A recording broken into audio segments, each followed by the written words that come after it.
चला मुलांनो, आता आपण पुढचा स्वाध्याय 3.3 हे पाहायचं ना, अभ्यास करायचा का? ठीक आहे. मग आता स्वाध्याय 3.3 साठी सगळ्यांनी पुस्तक उघडा. मी वेळ लावतोय, बरोबर वेळ सुरू झालेला आहे, आलं का लक्षात? आणि आता बरोबर आपल्याला स्वाध्याय 3.3 ह्याच्यात पाहायचं आहे. त्याच्यातला पहिला प्रश्न उघडा. पुस्तक सगळेजण पुस्तक उघडलात. पुस्तकातला पहिला प्रश्न इथं मी संख्या लिहून ठेवलेली आहे आणि तो पहिला प्रश्न सगळ्यांनीच व्यवस्थित वाचायचा मनातल्या मनात. पहिल्या प्रश्नामध्ये तुम्हाला, आता हे तुमचं स्वाध्याय 3.3 आहे, दिसतंय सगळ्यांना? हां, तर हे जे स्वाध्याय 3.3 आहे, या स्वाध्याय 3.3 मधला पहिला प्रश्न. तर पहिला प्रश्न असा आहे, 1,25,49,367 या संख्येतील कोणत्या अंकाच्या स्थानिक व दर्शनी किमतीमधील फरक 0 आहे? आलं का लक्षात? मग आता इथं ही संख्या आहे 1,25,49,367. मग याच्यात काय, कोणत्या अंकाच्या स्थानिक व दर्शनी किमतीमधील फरक 0 आहे? मग पर्याय नंबर किती आहे? 4. अगदी सोपं होतं. 7 हा अंक, याची स्थानिक किंमत आणि दर्शनी किंमत, ह्याची स्थानिक किंमत 7 आहे आणि दर्शनी किंमत पण 7 आहे आणि ह्यांचा फरक 0 आला. समजलं सगळ्यांना? छान. दुसरा प्रश्न पाहूया. पुढीलपैकी कोणत्या संख्येतील 1 या अंकाची स्थानिक किंमत किती दिली आहे? 1 या स्थानिक किंमत किती असायला पाहिजे? 1,00,000 एवढी असायला पाहिजे. बरोबर आहे. मग पर्याय 4 आहेत आपल्याकडे. हे मग ह्याच्यामधला पर्याय क्रमांक कोणता येईल? 1 ची स्थानिक किंमत किती असायला पाहिजे? 1,00,000. याच्यातली 1 ची किंमत 1,00,000 येईल का? एकक, दशक, शतक, हजार, 10,000, लाख, 10,00,000, 10,00,000 आहे. हे एकक, दशक, शतक, हजार, 10,000, लाख, 10,00,000 हे पण नाही येणार. एकक, दशक, शतक, हजार, 10,000, लाख. पर्याय नंबर किती मग? करेक्ट. चला पुढचा प्रश्न. 34,597 या संख्येतील, हे बघा, हे 34,597 या संख्येतील दशक व हजार स्थानच्या, हे दशक आणि हजार स्थानच्या अंकांच्या स्थानिक किमतींची बेरीज, ह्या अंकांच्या स्थानिक किमतीची बेरीज, हे 4,000 अधिक हे 90, म्हणजे आलं हे 4,090 स्थानिक किमतीची बेरीज, व या संख्येतील सर्व अंकांच्या स्थानिक किमतींची बेरीज, यामधील फरक किती आहे?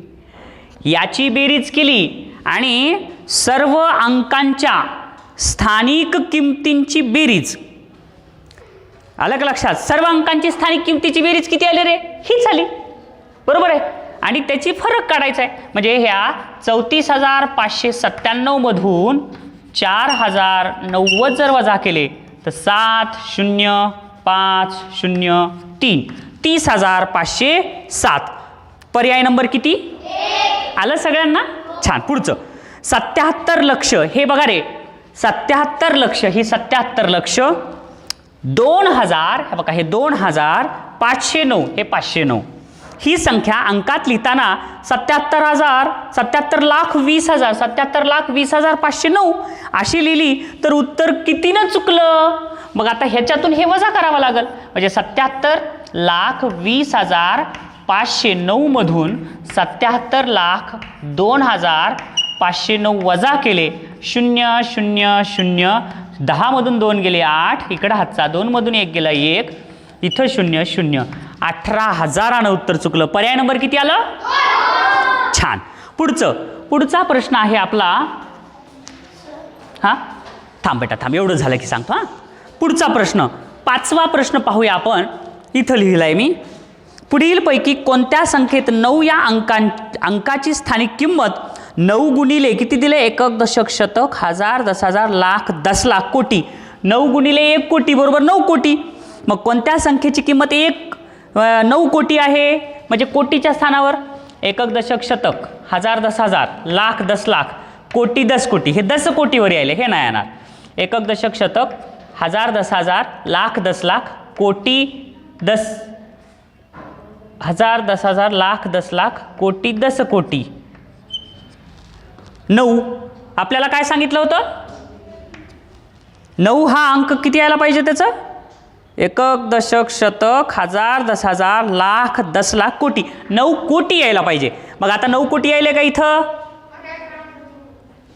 एकक, दशक, शतक, हजार, 10,000, लाख, 10 लाख, कोटी आणि 10 कोटी हे पण नाही. मग आता हे येतंय का? असं असं असं केल्यावर बघा, एकक, दशक, शतक, हजार, 10,000, लाख, 10 लाख आणि कोटी. आला पर्याय नंबर किती? समजलं? हा, छान. पुढचं एक लक्षात घ्या, कोणतंही उत्तर मी इथं प्रत्येक उत्तराचं स्पष्टीकरण द्यायलोय आणि हेच स्पष्टीकरण तुम्हाला विचारलं तर तुम्हालाही सांगता यायला पाहिजे. हां, आता कितवं चालू आहे? 6वा प्रश्न चालू आहे आता आपल्याला.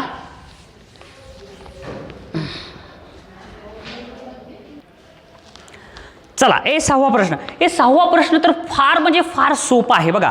एका 10 अंकी संख्येच्या अब्जस्थानी 5 हा अंक असून शतक स्थानी 7 हा अंक आहे. उर्वरित सर्व स्थानावर 1 हाच अंक असल्यास ती संख्या अक्षरात लिहा. एक 10 अंकी संख्या बघा, 10 अंकी संख्या बघा, 1 2 3 4 5 6 7 8 9 10. 10 अंकी संख्या आहे. सगळ्या ह्याच्यात एकच आहे.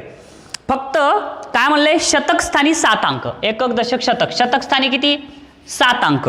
आणि पुन्हा अब्जस्थानी 5. एकक, दशक, शतक, हजार, 10,000, लाख, 10 लाख, कोटी, 10 कोटी आणि अब्ज. अब्जस्थानी किती सांगितलंय? 5 हा अंक आहे. उर्वरित सर्व स्थानावर 1 अंक असल्यास ती संख्या अक्षरात कशी लिहाल? मग जे किती झाली संख्या? 5 अब्ज, 11 कोटी, 11 लाख, 11,711. म्हणून पर्याय नंबर किती? 1. बरोबर आहे. चला पुढचा प्रश्न. आता कितवा चालू रे? 7वा प्रश्न चालू आहे. हा, आता म्हणले गुणाकारात हे कोणत्या संख्येचे विस्तारित रूप आहे? हे असे विस्तारित रूपाचे तर फार म्हणजे फारच सोपे प्रश्न असतात. काय दिले इथं बघा? 3 गुणिले किती दिले? 1 लाख आहे का ते? 5 शून्य आहेत का पुढं? हा, एकक, दशक, शतक, हजार, 10,000, लाख. 3 गुणिले 1 लाख अधिक 5 गुणिले किती दिले इथं? 10 लाख का? हा, 5 गुणिले 10 लाख अधिक 7 गुणिले 10,000 आणि पुन्हा अधिक काय दिले? 1 गुणिले किती लाख आहे? 1 गुणिले 1 कोटी. हा, एकक, दशक, शतक, हजार, 10,000, लाख, 10 लाख, कोटी. 1 गुणिले 1 कोटी. हे एक गुणाकार आहे, हे एक गुणाकार आहे, हे एक गुणाकार आणि हे एक गुणाकार. ठीक आहे. तर ह्यांचा गुणाकार करून आपल्याला काय करायचं आहे? कोणत्या संख्येचे विस्तारित रूप आहे? म्हणजे आता आपल्याला ही संख्या विस्तारित रूपात लिहायची आहे. बघा, ही सगळी संख्या विस्तारित रूपात. मग पहिल्यांदा गुणाकार करावा लागेल. मग गुणाकार किती आला ह्याचा? ह्याचं किती आलं रे? हे 3 लाख आले. 3 लाख आलं. त्याच्यानंतर हे किती? 50 लाख म्हणजे वर येईल. हा, त्याच्यानंतर हे किती? 70,000 इथं खाली येईल. एककच्या खाली एकक. आणि त्याच्यानंतर किती? 1 कोटी. एकक, दशक, शतक, हजार, 10,000, लाख, 10 लाख आणि इथं कोटी. यांची बेरीज 0 0 0 इथं 0 7 3 5 1 आणि ही संख्या किती झाली? 1,53,70,000 ही संख्या झाली. बरोबर आहे. मग पर्याय नंबर किती आलं? सर्वांना समजलं? चला पुढचा प्रश्न. कितवा चालू आहे आता? 8वा प्रश्न.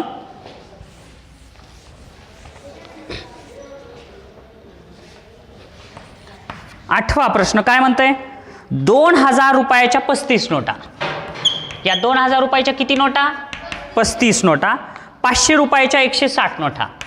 500 रुपयाच्या 160 नोटा म्हणजे एकूण किती रुपये झाले? मग आता 35 दोन्ही 70 आणि त्याच्या पुढं 3 शून्य म्हणजे हे झाले 70,000 आणि हे 160 गुणिले 500 हे गुणाकार करायचा.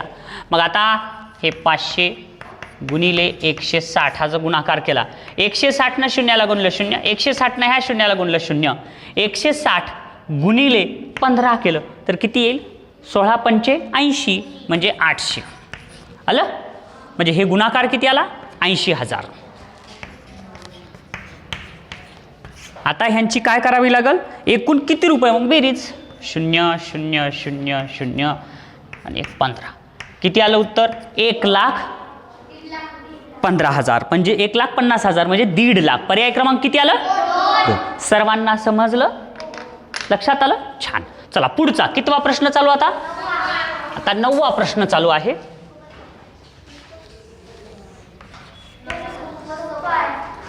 पंधरा दशलक्ष म्हणजे हे तर फारच सोपं आहे. 15 दशलक्ष म्हणजेच पर्याय नंबर किती? 15 दशलक्ष म्हणजे 15 लाख. पर्याय नंबर किती आला रे? एकक दशक शतक. ठीक आहे, सांगतो तुम्हाला.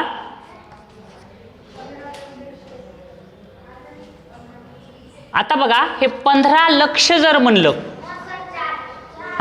15 लक्ष म्हणलं आणि 15 दशलक्ष म्हणलं तर फरक बघा. ठीक आहे, एक सांगा, 15 लाख म्हणल्यावर कसं लिहावं लागेल? 15 लाख म्हणल्यावर हे असं येतील,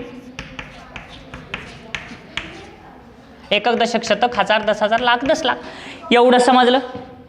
15 लाख एवढं आहे. त्याच्यानंतर 15 दशलक्ष. मग आता 15 दशलक्ष म्हणल्यावर ह्याचं उत्तर काय येईल? पर्याय नंबर 4 येईल.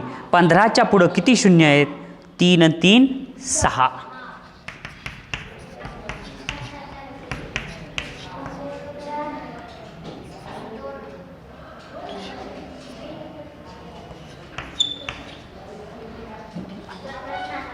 थांबा, 1 2 3 4 5 6.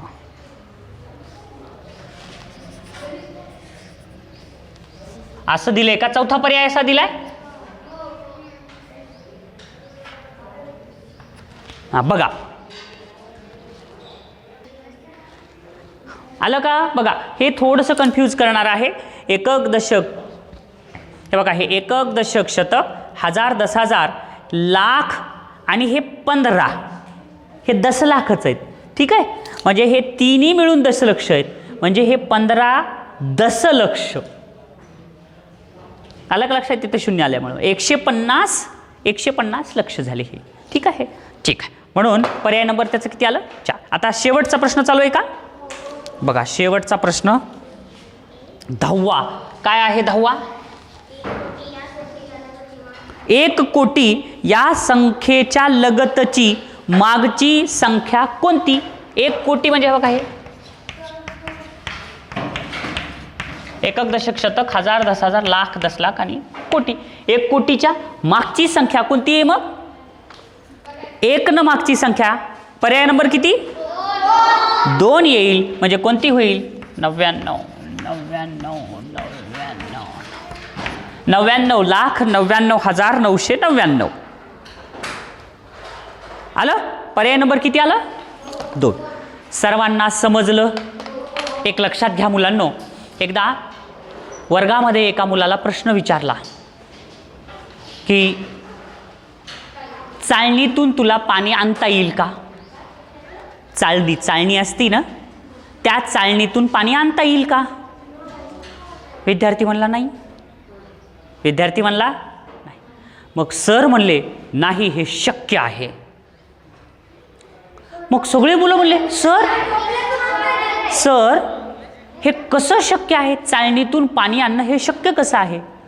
तर तेव्हा त्याच्या सरांनी त्याला सांगितलं, जोपर्यंत तुम्ही त्या पाण्याचा बर्फ होईपर्यंत प्रयत्न करणार नाहीत तोपर्यंत ते शक्य नाही. मग तुम्हाला कधीपर्यंत प्रयत्न करायचा? त्या पाण्याचा बर्फ होईपर्यंत जर तुम्ही प्रयत्न केलात तर चाळणीतून पाणीसुद्धा आणता येईल. समजलं? मग ते तर घटना झाली. आपले हे तर अभ्यासाचे गणित आहेत. तुम्ही सारखं प्रयत्न करा, अभ्यास करा, सगळं काही शक्य आहे. समजलं? आजचा अभ्यास सगळ्यांना समजला? छान. तसंच आपण पुन्हा पण अभ्यास करूया. ग्रहपाठ हाच आहे, जेवढं शिकवलं तेवढं सगळं अभ्यास करा.